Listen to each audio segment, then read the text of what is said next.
Os presos políticos, homens e mulheres, que durante 48 anos combateram a ditadura derrotada a 25 de abril de 1974, foram vítimas e sofreram por parte da PIDE, a criminosa polícia política, terríveis torturas físicas que em alguns casos conduziram à morte.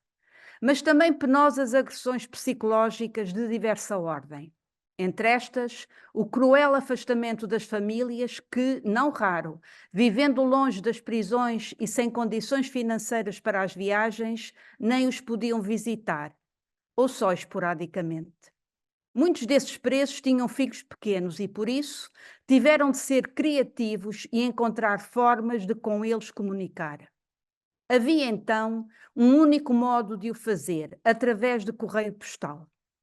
Os presos enviavam cartas, desenhos, copiados ou de criação própria, até trabalhos artesanais, como elegantes sacos em ráfia. Todavia, e claro está, tudo, mas principalmente aquelas, as cartas, com um magno constrangimento, a censura, um dos pilares do regime opressor. É sobre esses modos de aproximação dos presos em relação aos filhos pequenos que se debruça este breve testemunho. Estamos nos anos de 1963-64, nas prisões de Caxias e de Peniche.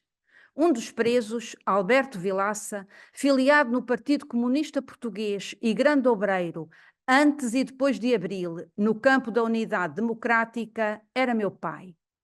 Com duas filhas muito pequenas, 3, 4 e 5, 6 anos, enviou-lhes desenhos, cartas e postais e também teve a ideia de lhes escrever histórias infantis que alguém em casa lhes lia. Num dos contos, história do pintainho rebeludo e do seu mano miúdo que enganou a raposa manhosa e raivosa, lá está o carimbo da censura. Cadeia do Forte de Peniche, 22/10/63. E o mesmo no conto Aventuras de uma Gotinha de Água, adaptado do poema encantador de Papiano Carlos.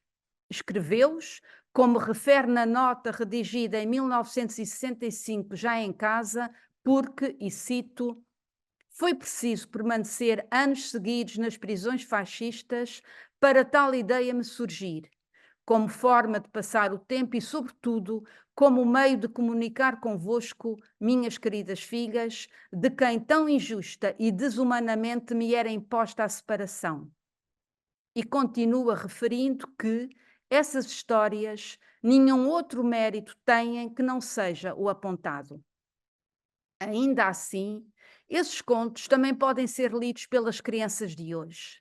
Conheceram duas edições, respectivamente em 1995, na editora Campo das Letras, e em 2007, na editora Calendário.